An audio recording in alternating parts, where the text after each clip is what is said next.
ಓಂ ಶ್ರೀ ಗುರುಬಸವಲಿಂಗಾಯ ನಮಃ. ನರೆ ಕೆನ್ನೆಗೆ ತೆರೆಗಲ್ಲಕ್ಕೆ ಶರೀರ ಗೂಡು ಹೋಗದ ಮುನ್ನ, ಹಲ್ಲು ಹೋಗಿ ಬೆನ್ನು ಬಾಗಿ ಅನ್ಯರಿಗೆ ಹಂಗಾಗದ ಮುನ್ನ, ಕಾಲ ಮೇಲೆ ಕೈಯ ನೂರಿ ಕೋಲು ಹಿಡಿಯದ ಮುನ್ನ, ಮುಪ್ಪಿಂದೊಪ್ಪ ಒಡೆಯದ ಮುನ್ನ, ಮೃತ್ಯು ಮುಟ್ಟದ ಮುನ್ನ ಪೂಜಿಸು ಕೂಡಲ ಸಂಗಮ ದೇವ.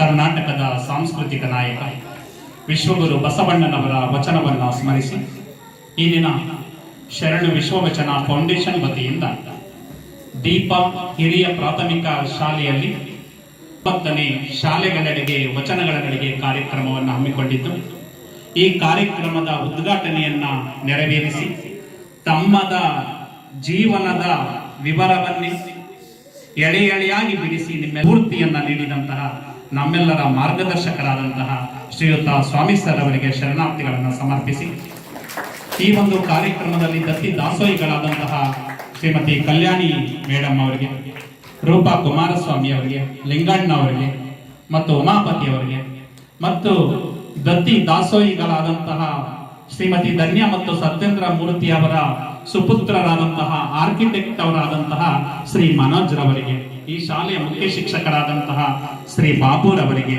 ಎಲ್ಲ ಸಹ ಶಿಕ್ಷಕರಿಗೆ, ಪ್ರಶಿಕ್ಷಣಾರ್ಥಿಗಳಿಗೆ, ವಿದ್ಯಾರ್ಥಿಗಳಿಗೆ ಎಲ್ಲರಿಗೂ ಕೂಡ ಶರಣಾರ್ಥಿಗಳು. ಮನೆಗೆ ಹೋಗ್ಬೇಕಾ? 4 ಗಂಟೆವರೆಗೂ ಬಿಡಲ್ಲ, ಸಮಯ ಆಗ್ಬೇಕಲ್ವಾ? ಅಲ್ಲಿವರೆಗೆ ಒಂದು 5 ನಿಮಿಷದಲ್ಲಿ ನಾವು ಕಾರ್ಯಕ್ರಮವನ್ನು ಮುಗಿಸೋಣ. ಇನ್ನು ರಸಪ್ರಶ್ನೆ ಕಾರ್ಯಕ್ರಮ ಬೇರೆ ಇದೆ. ಯಾವ್ಯಾವ ರೀತಿ ಪ್ರಶ್ನೆಗೆ ಉತ್ತರ ಹೇಳ್ತಾರೆ ಅನ್ನೋದನ್ನ ನೀವು ಕೇಳೋದಕ್ಕೆ ಉತ್ಸುಕರಾಗಿದ್ದೀರಲ್ವಾ? ಹೌದಾ? ಎಸ್. ಒಂದು 5 ನಿಮಿಷ ಮಾತಾಡದೆ ಮೌನವಾಗಿ ಹೇಳ್ತೀರಾ? ಸುಮಾರು ಜನ ವಚನ ಹೇಳಿದ್ದೀರಾ, ಕೆಲವರು ಹೇಳಿಲ್ಲ ಅಲ್ಲ? ಆದ್ರೆ ಎಲ್ಲರೂ ಹೇಳ್ಬೇಕು ಅನ್ನೋ ಆಸೆ ಇದೆಯಾ? ಸರಿ, ನಾನು ಒಂದು ವಚನವನ್ನ ಹೇಳ್ಕೊಡ್ತೇನೆ. ವಚನ ಅಂದ್ರೆ ಹಾಸಿಗೆಯಿಂದ ಎದ್ದ ತಕ್ಷಣ ಪ್ರಾರಂಭ ಆಗ್ಬೇಕು. ನಮ್ಮ ವಚನ ಹಾಸಿಗೆಯಿಂದ ಹೇಳ್ತೀರಾ, ಎದ್ದಾಗ ಒಂದು ವಚನವನ್ನ ಹೇಳ್ಬೇಕು. ಮನೆಯಲ್ಲಿ ಹೇಳ್ತೀರಾ? ಎನ್ನ ವಾಮಕ್ಷೇಮ ನಿಮ್ಮದಯ್ಯ, ಎನ್ನ ಹಾನಿ ವೃದ್ಧಿ ನಿಮ್ಮದಯ್ಯ, ಎನ್ನ ಮಾನಾಪಮಾನವು ನಿಮ್ಮದಯ್ಯ, ಬಳ್ಳಿಗೆ ಕಾಯಿ ದಿಮ್ಮಿತ್ತೆ ಕೂಡಲ ಸಂಗಮ ದೇವ. ಈ ವಚನವನ್ನ ನೀವೇನ್ ಮಾಡ್ಬೇಕು? ಬೆಳಿಗ್ಗೆ ಹಾಸಿಗೆಯಿಂದ ಎದ್ದ ತಕ್ಷಣ ಈ ವಚನವನ್ನ ಹೇಳ್ಬೇಕು. ಹೇಳ್ತೀರಲ್ಲ? ತದನಂತರ ಸ್ನಾನ ಮಾಡ್ತೀರಾ? ದಿನ ಸ್ನಾನ ಮಾಡ್ತೀರಾ? ವಾರಕ್ಕೊಂದ್ಸಲ ಮಾಡ್ತೀರಾ? ದಿನ. Very good. ಪ್ರತಿದಿನ ಸ್ನಾನ ಮಾಡ್ತೀರಲ್ಲ? ಸ್ನಾನ ಮಾಡಿದಾಗ ದೇವರ ಮನೆಗೆ ಬರ್ತೀರಾ. ದೇವರ ಮನೆಗೆ ಬಂದಾಗ ಒಂದು ವಚನ ಹೇಳ್ಬೇಕು. ಹೇಳ್ತೀರಲ್ಲ? ತಂದೆ ನೀನು, ತಾಯಿ ನೀನು, ಬಂಧು ನೀನು, ಬಳಗ ನೀನು, ನೀನಲ್ಲದೆ ಮತ್ತಾರು ಇಲ್ಲಯ್ಯ, ಕೂಡಲ ಸಂಗಮ ದೇವ, ಹಾಲಲ್ಲದ್ದು ನೀರಲ್ಲದ್ದು. ಈ ವಚನವನ್ನ ಹೇಳ್ತೀರಾ?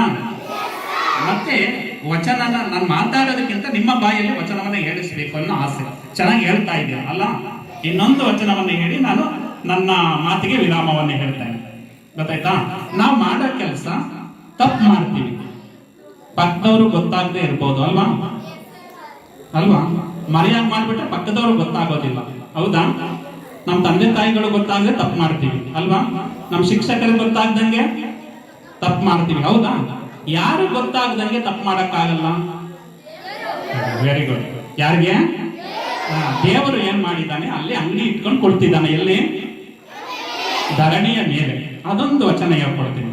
ಧರಣಿಯ ಮೇಲೊಂದು ಹಿರಿದಪ್ಪ ಅಂಗಡಿಯ ನಿಕ್ಕಿ